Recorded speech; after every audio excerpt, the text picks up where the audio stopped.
They found the girl in the creek bed on a Tuesday morning in October of 1883, and by noon, every man in Cobrae Flats knew it except Cole Harlan, who was already 3 miles south of town, working the rope line on a fence that wasn't his to fix. He had his sleeves rolled to the elbows and his hat pushed back and the wire cutters in his right hand.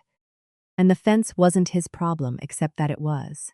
The Mendoza family had stopped running cattle through that gap 2 seasons ago because someone kept cutting it, and the cattle kept wandering onto Aldrich land, and the Aldrich hands kept shooting them and calling it law. Cole Harlan had learned early that most of what kept the peace in a 4-county jurisdiction wasn't gunfights or arrest warrants. It was fence work. It was standing in the sun with tools someone else should have held and making a problem stop without requiring anyone to admit they had done anything wrong. He was on his 3rd post when he heard Tomas Mendoza's boy riding hard from the north, and he didn't look up right away. He finished the wrap on the wire, because wire finished halfway was wire that wouldn't hold, and then he set the cutters down in the dead grass and turned. The boy was 12, and already sitting a horse like a man, which was the way things went on the border when you grew up with cattle and hard land. He pulled up hard enough that the horse danced, and Cole caught the bridle with one hand and looked up at him. "There's a girl," the boy said. His chest was heaving, down in the Tularosa Creek. "Doc Feeney says she walked a long way. She ain't got no shoes." Cole looked at the fence line. He looked at the cutters lying in the grass.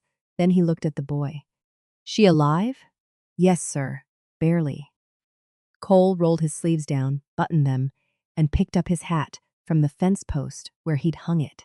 He did all of this without hurry, because hurry in front of a frightened boy was contagion.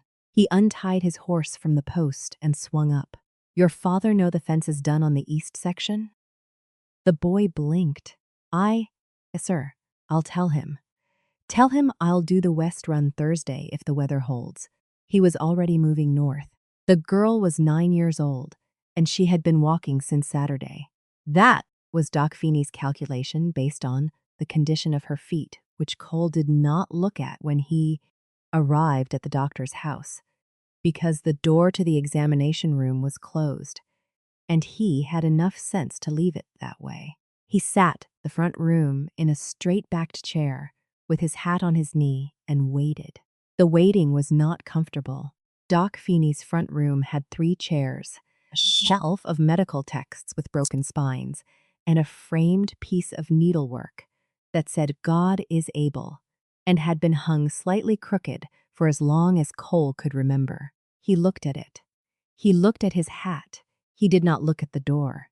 After 20 minutes, Feeney came out. He was a small man with the permanently surprised expression of someone who had been practicing frontier medicine for 30 years and still had not gotten used to what people could survive. "She'll keep," he said, dehydrated. "Feet are bad, but nothing's infected yet. She's awake." "She say anything?" "She said her name is Nora." He paused. "She asked if you were the law." Cole looked at him. "She say it like that was good or bad." "She said it like she was deciding which to hope for." Cole set his hat on the chair and stood. He walked to the door of the examination room and stopped. He knocked once with one knuckle, which was more courtesy than he gave most adults. A thin voice from inside said, "Come in." She was lying on Feeney's examination table, covered with a wool blanket to her chin, and she was small enough that she barely made a shape under it. Dark-haired, brown-skinned, with eyes that were large and very still, and the color of creek water in shadow. She looked at Cole the way a wild thing looks when it is cornered, but has done its calculation and decided it cannot run. Not fear, exactly, assessment. Cole walked to the chair beside the table and sat down without asking. He put his elbows on his knees. This put him at her eye level, which was where he wanted to be. "I'm Cole Harlan," he said. "I wear a badge for this county. You're safe here." She looked at the badge on his vest for a long moment. Then she looked at his face. Whatever she saw, there seemed to satisfy something she was looking for, because her shoulders came down about a quarter of an inch under the blanket. "I'm Nora," she said. "I know. You walked a long way." "Yes, sir." "You want to tell me where from?" She did not answer right away. She looked at the ceiling, which was plank wood painted white that had gone the color of old cream. Cole waited. He had learned from 20 years in difficult country that silence was not something to fill. It was something to survive together with someone until they were ready to speak. "My uncle's place," she said finally, "up past the Moss." The Moss was a lava field 30 miles north of Cobre Flats, broken black rock that cut boots to pieces and had no water in it worth drinking. Cole looked at her face, and then at the shape of the blanket where her feet were, and did not say what he was thinking, which was that it was a miracle she had made it out of there at all. "Your uncle have a name?" "Roy Deschutes." Cole knew the name. He filed it away without expression. "Where are your folks, Nora?" The still eyes moved back to the ceiling. "My mama died in the spring. Fever." A pause. "My daddy died 2 years before that. Mine accident up by Globe." Cole did not say he was sorry, because sorry was a word people used when they didn't know what else to offer, and he had spent a lifetime among people who had learned to distrust it. He said, "So Roy Deschutes is your nearest family. He's the only family, and you left his place Saturday." He said, "I had to earn my keep." Her voice was flat and even, the way a child's voice goes when it is reporting facts it has long since finished crying about. "He had me working the stock, morning to dark. I'm 9. She said it without complaint, simply placing the fact in the air between them, like a rock set on a table. "He said if I couldn't carry my weight, he'd sell me to the Corman Ranch as a servant girl." Cole looked at his hands. He looked at the needlework on Feeney's wall, visible through the open door. "God is able." He looked back at Nora. "So you left. I left." Neither of them spoke for a moment. "Where were you going?" he asked. She turned her head and looked at him directly for the first time. "I didn't know. I just knew I had to get away from there before he did it." A pause. "I thought maybe there was a town." "There's always a town if you walk far enough." Cole picked up his hat from the floor where he'd set it and turned it once in his hands. He put it back down. "There's a town," he said. "Before we go any further, have you ever had to just walk? Not to somewhere specific, just away from something that wasn't going to stop, unless you made it stop yourself?" Drop a comment below if you know what that kind of walking feels like. We will be back in the room with Cole and Nora in just a moment. Doc Feeney had a back room that he used for storage and occasionally for the worst off patients when his examination table was full, and it had a cot in it and a window facing east that let in the morning light. That was where Nora slept for the next 3 days while her feet healed enough to bear weight. Cole paid for it. He did not make an occasion of the paying, simply spoke to Feeney in the front room, with the door closed, and folded the money onto the medical texts on the shelf without comment. Feeney took it without comment. That was how things were done between men who understood each other. Cole rode north the next morning. Roy Deschutes' place was not what Cole would have called a ranch. It was a scatter of weathered structures on a flat piece of ground at the edge of the lava field. The kind of holding that looked like someone had started to build something and then lost interest and then continued anyway out of stubbornness rather than plan. The house was original adobe, probably 30 years old. The outbuildings were wood and wire in various stages of failing. There were cattle in a dirt lot, thin but alive, and 2 horses in bad condition in a pen that needed shoveling. Deschutes came out when he heard Cole's horse. He was a wide man going to fat, with a reddish face and the hands of someone who did some work. Not enough work. He had the particular look of a man who believed that the problems in his life had all been caused by circumstances and none of them by choices, which was a look Cole had seen enough times to recognize from 50 yards. Marshal, Deschutes said, not a greeting. A placement, Mr. Deschutes. Cole did not dismount. I came about the girl. The man's expression tightened. She run off. That ain't my fault. She's 9 years old, and she crossed the Malpace on foot. She's stubborn, gets it from her mother. Cole looked at him for a long moment. He looked at the cattle lot. He looked at the pen. He looked back at Deschutes. I'm going to tell you plainly what's going to happen, he said. Nora's going to stay in Cobray Flats while I figure out her situation. If I find she's got legal family that can take her in proper, I'll make that arrangement. If I don't, I'll make another arrangement. What you are not going to do is come into Cobra Flats and try to collect her like she's a piece of property that wandered off. Deschutes' face went the color of his general expression, which was already red. She's my sister's girl. I got rights. You had responsibility, Cole said. There's a difference, and most people find that out the hard way. I'd prefer you not find it out the way I'm authorized to teach it. He let that sit. Deschutes looked at the horse. He looked at the badge. He said nothing. Cole turned the horse and rode south. The next week was administrative, which was the part of the law that nobody wrote stories about. Cole sent telegraphs. He wrote letters to 3 counties.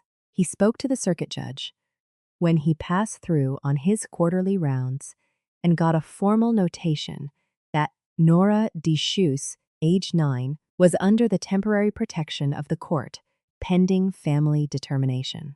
He nailed a copy of that notation to the door of his office in Cobray Flats and mailed a copy to Roy Deschutes' General Delivery at the nearest post station, which was 40 miles from his property, which meant the man had to want to receive mail badly enough to go get it. None of this was dramatic. All of it was necessary. In the meantime, Nora stayed at Doc Feeney's, and then, when her feet were healed and the back room was needed for a man who had gotten the worst end of a cattle accident, she came to stay at the small house behind Cole's office that served as his living quarters when he was in town, which was roughly half the time. The other half he was in the field. She was a quiet child, which Cole did not mistake for shyness. She watched everything with those still creek water eyes, and she said only what she meant.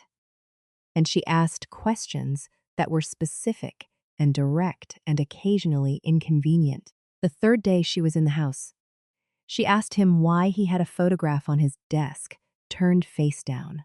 He looked at the photograph and then at her. Because I haven't decided what to do with it yet, he said. Who is it? My mother. She looked at the photograph and then at him with an expression of someone doing arithmetic. She was Apache, she said. It was not a question. Yes. People give you trouble about that? They used to. What changed? Cole considered this. I got older, he said, and I got a reputation that was easier to work around than I was. She nodded, apparently finding this satisfactory, and went back to whatever she had been doing, which was sitting at his table working through a primer he had found in a box of donated school books at the church. She could read some, not enough by her own assessment, which she offered without embarrassment, simply as a fact about her current condition that she intended to correct. That was Cole Harlan began to understand that he was in the presence of someone unusual. He had been around a great many children in his 20 years of law work. Most of them, even the tough ones, had a quality of incompletion about them. They were unformed, easily redirected, still being assembled by whatever forces came at them. Nora was not unformed. She had been assembled by hard circumstance into something already distinct and particular. She knew what she valued. She knew what she didn't. She had walked 30 miles barefoot through lava rock on the strength of a decision she'd made, and she had not second-guessed it once, which Cole could tell because If she had second-guessed it, a 9-year-old alone in the desert would not have kept walking. He taught her to read in the evenings after he'd done his paperwork. Or rather, she taught herself, and he sat nearby and answered questions when she got stuck, which was the way real learning happened, with people who had the will for it. She would ask him a word, he'd say it. She'd write it down in a ruled notebook he bought her from the general store, and then she'd use it 3 times in different sentences before she'd accept it as learned. He did not know where she had gotten in this system. She said her mother had taught it to her. 3 weeks in, he was sitting at his desk writing a report by lamplight, and she was at the table with the primer, and she said without looking up, "Are you going to keep me?" He set down his pen. He looked at her. "I'm going to make sure you're kept right," he said carefully. "That's what I can promise." She looked up from the primer. "There's a difference," she said. And it took him a moment to realize she was returning his own phrase from the conversation with Deschutes, which she had not been present for, but which someone had evidently relayed to her. Possibly Feeney. Possibly someone else in a town that was too small to keep anything secret for long. Cole looked at the lamp. He looked at the turned-down photograph on the desk. He looked at Nora. "Yes," he said. "There's a difference." Neither of them said anything else for a while. Outside, the wind came off the desert and moved through the gap under the door, and the lamp flame tilted once, steadied, and held. This is the part of the story where things get complicated, which is usually also the part where they get true. Cole Harlan was not a man who did things by half, and he was not a man who had a clean answer for what Nora represented. She was a child under his protection by legal notation and practical circumstance. She was not his. His life was not the kind of life that included a child. It included a horse, a rifle, 4 counties of rough country, and the permanent possibility that any given week might be his last. He knew all of this. He thought about it in the way he thought about things, which was quietly and for a long time, and without arriving at a clean conclusion. He also knew that she was teaching him something he had not expected to learn. On the 4th week, she asked him to teach her to track, not because she needed to track anything. She was still spending her days at the house, reading and doing sums on a slate she'd acquired from somewhere. But because she had decided tracking was useful knowledge, and she was the kind of person who pursued useful knowledge when it was available. He took her out on a Saturday morning when his jurisdiction was quiet, which it rarely was, but occasionally became. He walked her along the creek bottom south of town, the same creek where she'd been found, and he showed her how to read the sign in the mud and the sand. "You're reading a story," he said. "The ground tells you where everything went and how long ago and whether it was in a hurry. You just have to know the language." She crouched over a deer track and looked at it with the same focused attention she gave the primer. "How do you know if it was in a hurry?" "Depth, stride length, whether it was walking straight or angling." He crouched beside her. "A deer that's calm takes its time, puts its weight even. A deer that's scared comes down harder on the front, throws its stride wide. Same with people." She looked at the track for a long time. Then she said, "You track people. It's part of the work. Is it hard when it's a person instead of an animal?" Cole looked at the track. "It's different," he said. "Animals go where instinct takes them. People go where their fear takes them, or their hope. It's harder to predict, but you can understand it better once you do, because you're the same kind of thing they are." She stood up from the track and looked at him. "Did you track my uncle to make sure he wouldn't come?" Cole looked at her. He was not going to lie to a child who had crossed the Malpace on foot. She had already proven she could survive difficult information. "I rode north to have a conversation with him," he said, "and I made my position clear." "Did you threaten him?" "I informed him of the legal situation." "Did you threaten him?" Cole almost smiled. It happened rarely enough that people who saw it sometimes weren't sure it had happened at all. I informed him of the consequences he could expect if he chose to test the legal situation.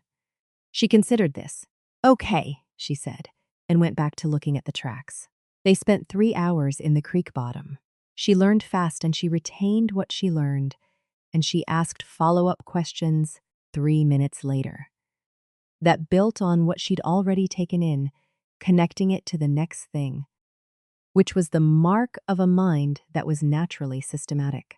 By the end of the morning, she could read a deer track, distinguish a coyote gait from a dog's, and identify the difference between a boot heel pressed in hurry and one pressed in ease.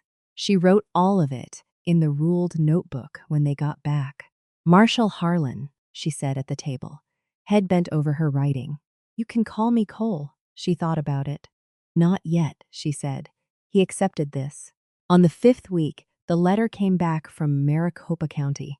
Nora's father had a brother in Tucson who had not known his brother was dead, or that there was a daughter. His name was Edwin Calloway, different surname because her father had been born of a different mother.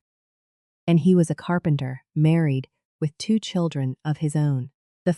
From the attorney clerk included a secondary letter from Edwin Calloway himself, handwritten in the careful script of a man who'd learned to write as an adult. That said he would come as soon as he could arrange the travel, and that if Nora needed a home, she was all ready. Family was not optional. Cole read the letter at his desk, and then he sat there for a while not reading it. He put it on the table in front of Nora. She read it twice. She read it slow, working through the harder words. When she finished, she put it down and put both hands flat on the table and looked at it. He sounds like a good man, she said.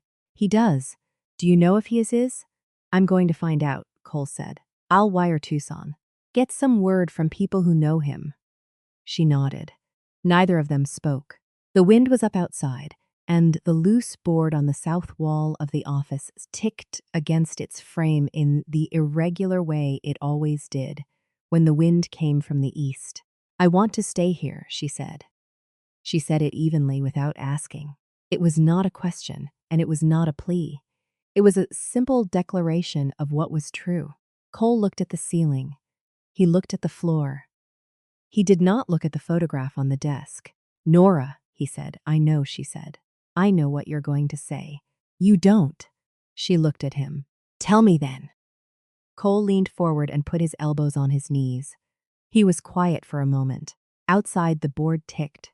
The lamp was lit, even though it was midday, because the clouds had come in and taken the light. My life is not safe, he said. Not because I'm reckless, because of what the work is. I'm in the field half the time, and when I'm not, I'm making decisions that make enemies, and enemies in this country are not abstract. He paused. A child who depends on me is a child who might have to bury me before she's grown. Nora looked at him for a long time. I already buried both my parents, she said. I'm still here. Cole did not have an answer for that. He looked at his hands. He looked at the letter. I need to find out if Edwin Calloway is a good man, he said. If he is, you go to him. Not because you're being passed off, because a carpenter with 2 children and a real house and a wife is something I cannot give you, and you deserve it. And if he's not a good man, then we figure out something else. She seemed to accept this as fair. She picked up the letter and folded it carefully and put it in the notebook between 2 pages. Cole watched her do it and did not say anything now. Before we move to what happens when Edwin Calloway arrives, a question for you.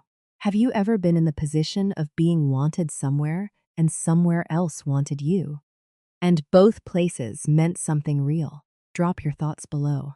We will be back in Cobray Flats in just a moment. And what happens next between Cole Harlan and this man from Tucson is the part of this story that matters most. Edwin Calloway arrived by stage on a Thursday in late November, which was 6 weeks after Nora had been found in the creek bed. He was a broad-shouldered man in his mid-30s with a carpenter's hands, the specific kind of broad and calloused that comes from years of actual sawing and planing, not occasional farm work. And a face that was open and serious and a little unsure, the face of someone who was trying hard to do the right thing in a situation he had never been prepared for. Cole met him at the stage station and walked him to the office. He did not bring Nora. He wanted to talk to the man first. He sat Calloway down and gave him coffee from the pot on the stove and sat across the desk from him and looked at him plainly. "Tell me about yourself," Cole said. Calloway looked at the coffee. "I've been a carpenter in Tucson, going on 11 years. I have a wife, Dora, and 2 boys, 7 and 5. I have a house I own outright. Took me 8 years to do it, but it's done. I have a shop I built on the side of that house where I do custom work." He paused. "I did not know Nora existed until your wire. I did not know my brother James was dead. That is something I am going to have to live with." Cole looked at him. "Why didn't you know? You have any contact with James after he went north?" "We wrote some." He moved around. "The letters stopped coming maybe 3 years back, and I told myself I'd look into it." He looked at his hands. "I told myself a lot of things I didn't do." Cole set his coffee down. "You said she's family and family isn't optional. You meant that?" "I meant it. A 9-year-old girl who's been through what she's been through is not a simple addition to a household. She is independent, and she is stubborn, and she is smarter than most adults. And she will want to do things her own way. And she will be correct often enough that it will be inconvenient." Calloway looked up. There was something in his face that might have been the beginning of a smile. "That sounds like James's blood," he said. Cole looked at him for a moment. "I'm going to ask you something, and I want the true answer." "All right. Are you doing this because it's right, or because you feel guilty about letters?" Calloway was quiet. He looked at the wall where Cole's notices were pinned. He looked at the coffee. Then he looked at Cole. "Both," he said. "Is that disqualifying?" Cole considered the man. He considered the question.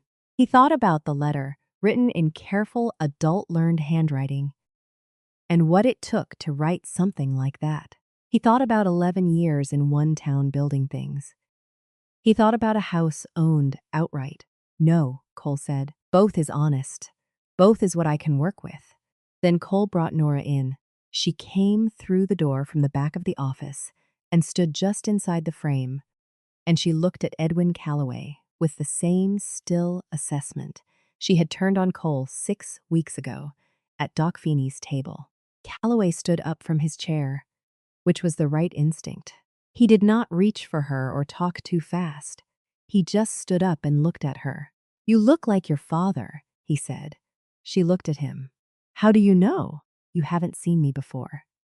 "He sent me a photograph once, a while back. You were maybe 3. He paused. "You have his eyes." Nora processed this. What was he like when he was young? Calloway seemed surprised by the question, or maybe by the directness of it. He said he was brave, and he was not always careful, and he was the kind of person other people wanted to be near because he made things feel like they were going to be all right even when they weren't. Nora looked at him for a long time. Then she said, "I don't remember him very well. I remember some things." "Tell me one," Calloway said. "If you want." She was quiet for a moment. Then, "He used to whistle when he worked. The same tune, always. I don't know the name of it." A pause. "I still hear it sometimes." Calloway looked at the floor. He said, very quietly, "He learned that tune from our mother. She used to sing it to us." He looked up. "I know the name of it." Something happened in Nora's face. It was not dramatic. It was small and deep, the way real things are, a loosening, a millimeter of thaw. She looked at Edwin Calloway, and he looked at her. And Cole Harlan sat at his desk and looked at the lamp and did not say anything, because there was nothing he could add to what was happening in that room that would improve it. Cole spent the afternoon with Calloway, walked him through the town, let him eat at the same counter where Cole ate, talked to him the way Cole talked to people he was trying to understand, which was slowly and with long pauses and specific questions. What does your shop make mostly? Custom furniture, some tools, some architectural work when the contracts come in. What do your boys do for school? There's a schoolhouse 2 streets from the house. They go 5 days. What does your wife know about this? Everything. She was the one who said right back the same day. That last part was what Cole was looking for. He let it sit. He filed it. That evening, after Calloway had gone to the hotel, Cole sat in the office alone, and Nora was at the table with her notebook. The wind was down, and it was cold, and the stove was going, and the lamp was lit, and neither of them had said anything for a while. Then Cole said, "What do you think of him?" She was quiet for a moment. "He knows the tune," she said. Cole nodded. "That's not enough to know someone," she said. "No, but it's something." She looked at the notebook. "He didn't try to make me feel better. He just told me the truth about my father." Cole looked at the stove. "That's a good sign, I know." She closed the notebook. "I'm still scared." "That's a good sign, too." She looked at him. "How is being scared a good sign?" "Because you've learned to pay attention to things that are worth being scared of," he said. "You're not scared of Calloway because he's dangerous. You're scared because he matters. There's a difference." She was quiet for a moment, then, "You say that a lot. There's a difference. It's usually true." She turned the notebook in her hands. "What are you scared of?" Cole looked at her. He looked at the photograph on the desk, still face down. He reached over and he turned it over, which he had not done since the day he'd put it face down, which had been 3 years ago.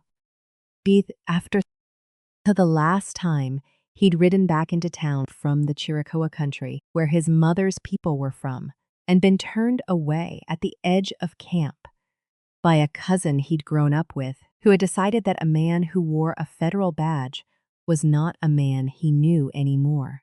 The photograph was his mother sitting in front of an adobe house with her hands in her lap. She had the same eyes Cole had, which was to say dark and far-reading, and the photograph was not a good one.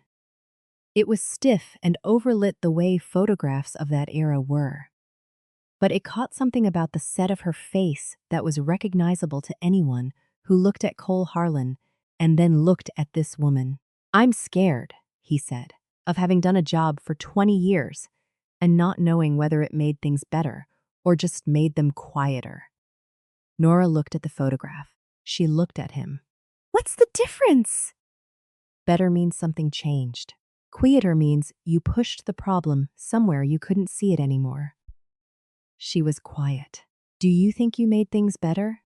"I don't know. That's the scared part." She picked up the notebook and held it. Then she said something that Cole Harlan would think about for the rest of his life. She said it the way she said everything, evenly and without decorating it. The way a 9-year-old who has already decided to be honest does. "I think you made things better for me. And I think that's at the kind of thing you can't always see from where you're standing. You have to be the one who got help to know."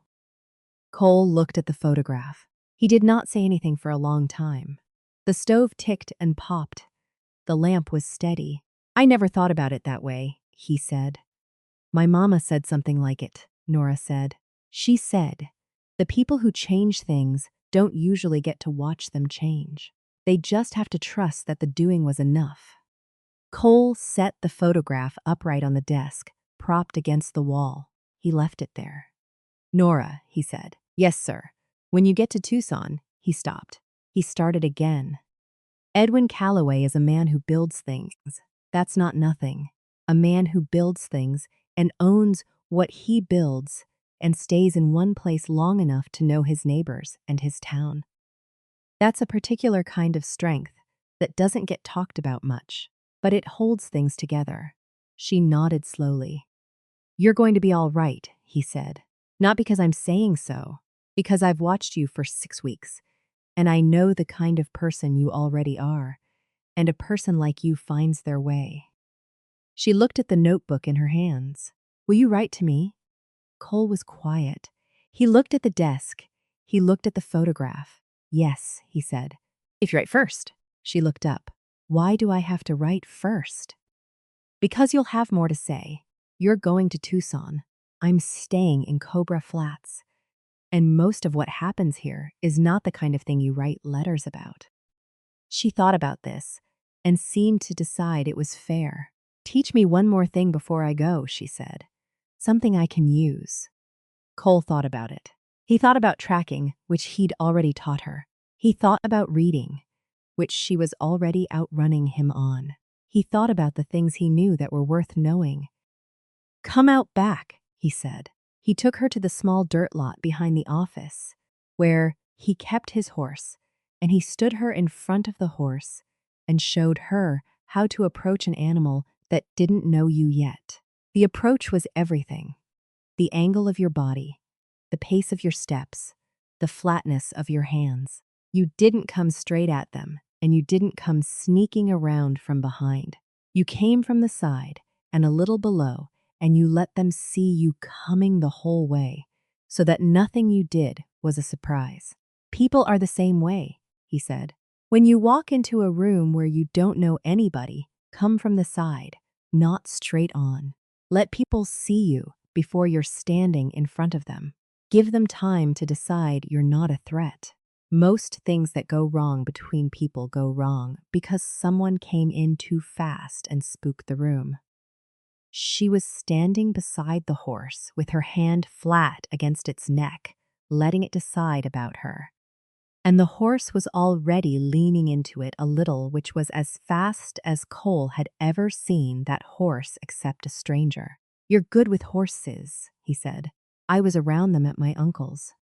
Good things can come from bad places, he said. It came out before he decided to say it. He left it there. She looked at him. Is that what happened with you? With your mother's people? And your father's people? Cole looked at the horse. My mother's people gave me the land, and my father's people gave me the law. I couldn't have done the one without the other, and neither of them ever quite trusted me for having both. He paused.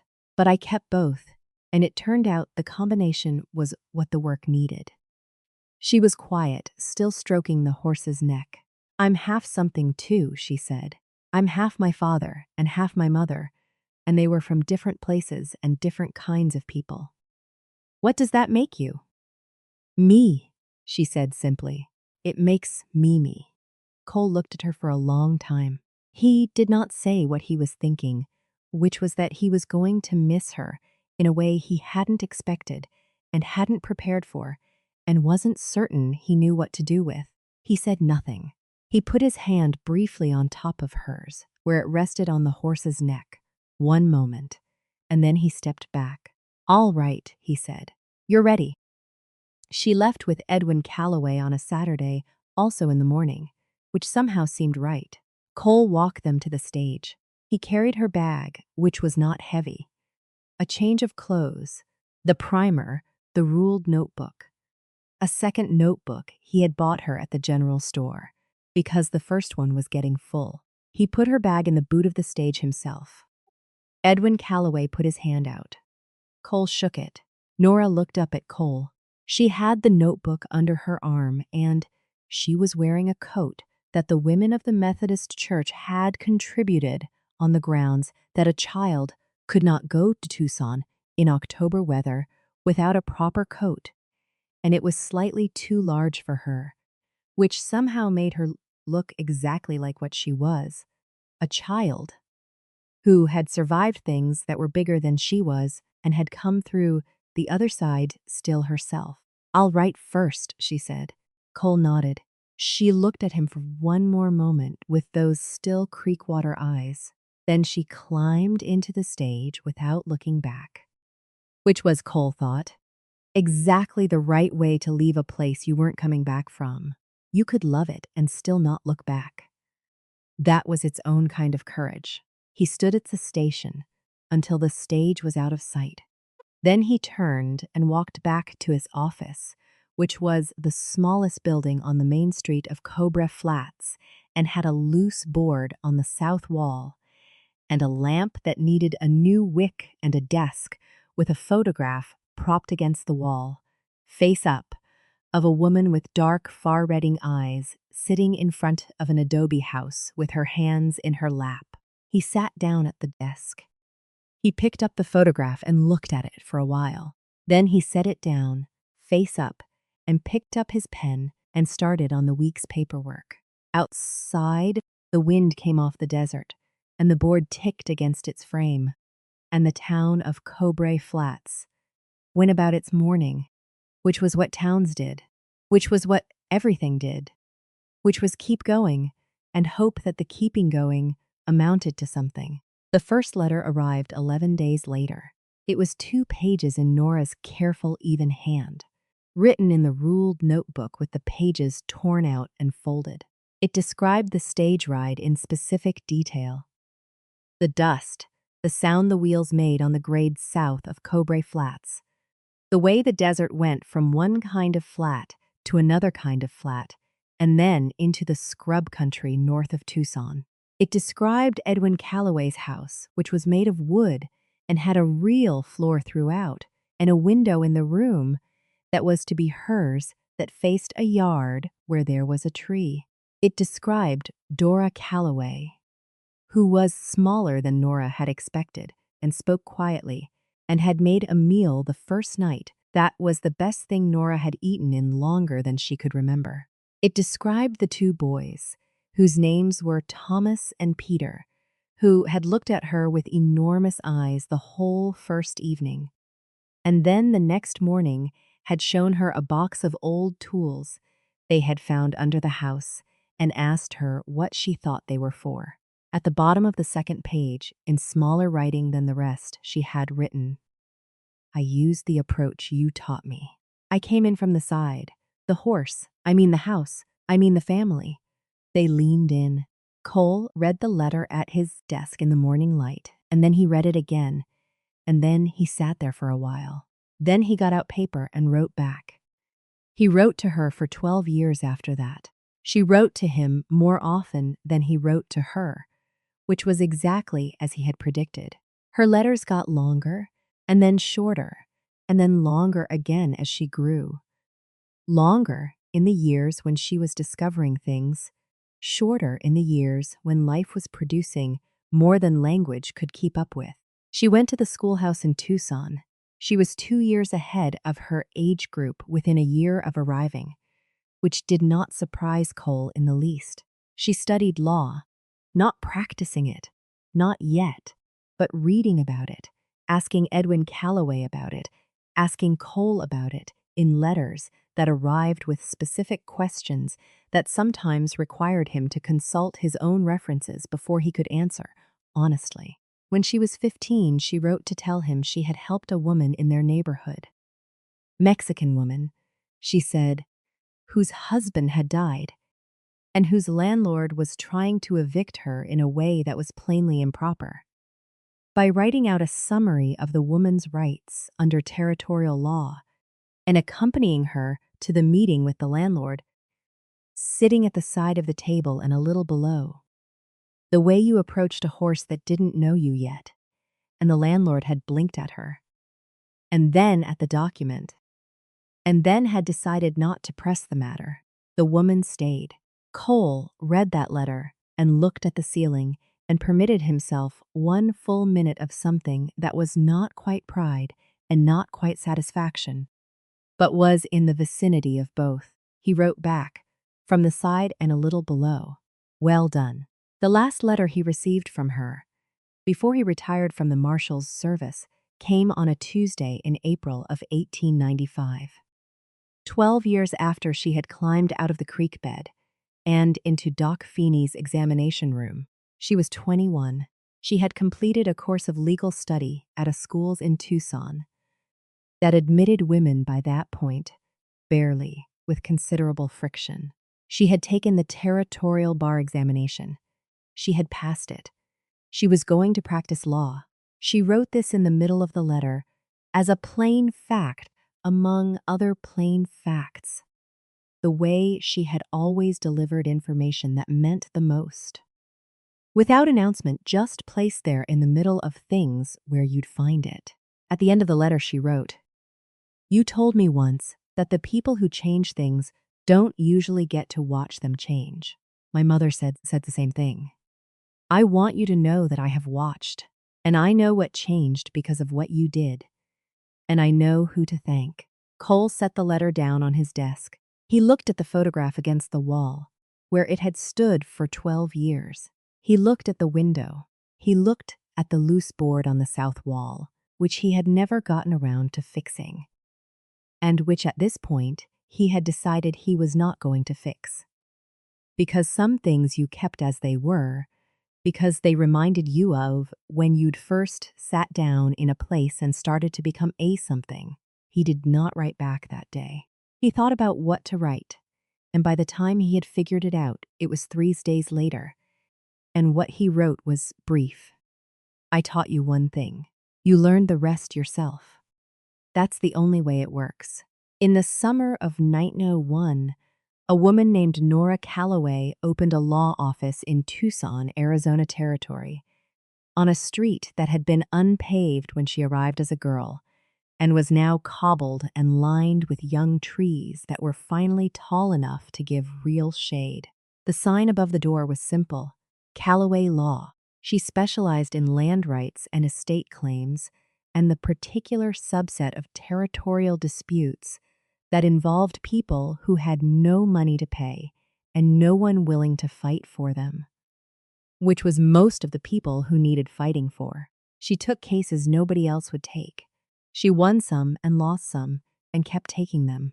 She had 2 women working with her within 5 years, and she trained both of them in the same way, not lecturing, but letting them be present while she worked, correcting them when they were wrong, answering their questions specifically and directly without making the questions feel small. She had learned this from a man who had sat in a chair beside a table in a doctor's back room and put his elbows on his knees and looked at her at eye level and made her feel like what she said mattered.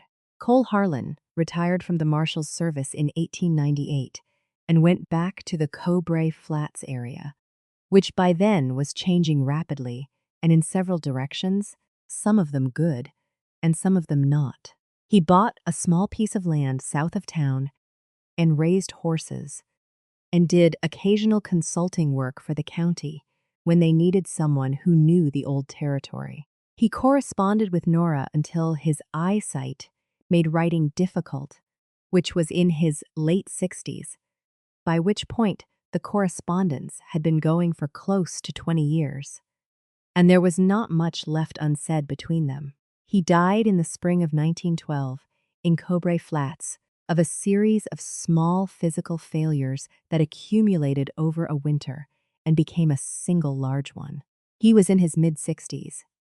He had not been dramatic about any of it, which was consistent. Nora came for the service. She was 38 by then, established and known, wearing a dark coat and carrying herself the way she always had, steadily, without announcement. She spoke at the service. She did not talk about the law or about herself. She talked about what it meant to have someone listen to you completely, not waiting for you to finish so they could respond, but actually listening, actually letting what you said change something in them. She said she had encountered very few people who could do that.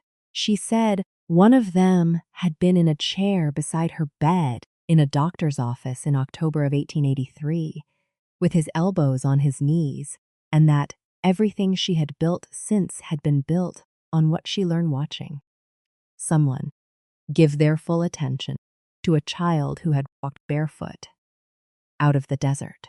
She said one other thing at the end. She said, "He used to say there's a difference, and he was almost always right. The difference between right and quiet, between being kept and being kept right, between being seen and being looked at. Those distinctions were what he worked with. That's what the law is for, when it works the way it should. Not to silence things, to make them right." After the service, she went to the small office behind what had been Cole's house which the county had kept as a storage space and which still had the desk and the lamp and the loose board on the south wall that had never been fixed. On the desk, propped against the wall, was the photograph of a woman with dark, far-reading eyes sitting in front of an adobe house with her hands in her lap. Nora stood in front of it for a long time. She took it. She took it back to Tucson, and she had it properly framed, and she hung it in her office above the chair where she sat with clients, on the wall that faced them when they came in the door, so that the first thing anyone saw when they walked into Callaway Law was that face, those hands, that particular quality of stillness that looked like patience and was actually a form of strength. Below the photograph, on a small card mounted to the frame, she had written in her own hand, "She is the reason he stayed. He is the reason I'm here. You are the reason this office is open." The card stayed on the wall for 40 years. When Nora Callaway retired in 1941, she left the office and its contents to the women she had trained, and the photograph and the card went with it. And by then, the office had become a fixture of the street, and the street had changed around it 4 more times, but the office had not moved. Lawyers who trained there were trained in the particular way that Nora had established. You listened completely, you asked specific questions, you came from the side and a little below. You gave people time to decide you weren't a threat. One of those lawyers, a woman named Cecilia Torres, wrote about Nora Callaway in a memoir published in 1958. She described walking into the office for the first time as a young woman and seeing the photograph above the chair and asking Nora who it was. Nora had said simply, "A woman who raised someone who saved me. I never met her. I know her anyway." That is what photographs are for. Torres wrote, "I have thought about that answer for 30 years. I have come to believe it is also what law is for, and stories, and the particular kind of human attention that treats another person's life as worth knowing completely. There is a specific kind of courage that never gets a monument. The kind that shows up on a Tuesday in a 4-county jurisdiction in the Southwest with wire cutters and a badge, and the capacity to sit in a chair beside a child who has walked barefoot out of the desert and say nothing until she is ready to speak. No one writes songs about it. The newspapers don't find it dramatic, but it is what makes things better instead of quieter. And the difference, there is always a difference, is everything. Cole Harlan was a working man in difficult country. He solved problems with the minimum force available, and when force wasn't the right tool, he used time and attention and the willingness to be changed by what he heard. He was not a hero in the way the word usually gets used. He was something rarer. A man who showed up fully once for a child who needed someone to show up, and in doing so, discovered that his whole life had been preparing him for exactly that one morning in a doctor's back room with his elbows on his knees and a question ready. "Tell me, from the beginning, I'm listening. If this story stayed with you, if you know what it means to finally be heard, or to be the person who finally heard someone, tell us in the comments below where you're watching from today." Stories like this one are why this channel exists. To bring back the kind of character the frontier produced when it was at its best, and to ask what it would mean to carry that character into our own time. Subscribe if you haven't, so you don't miss what comes next. We'll be right here.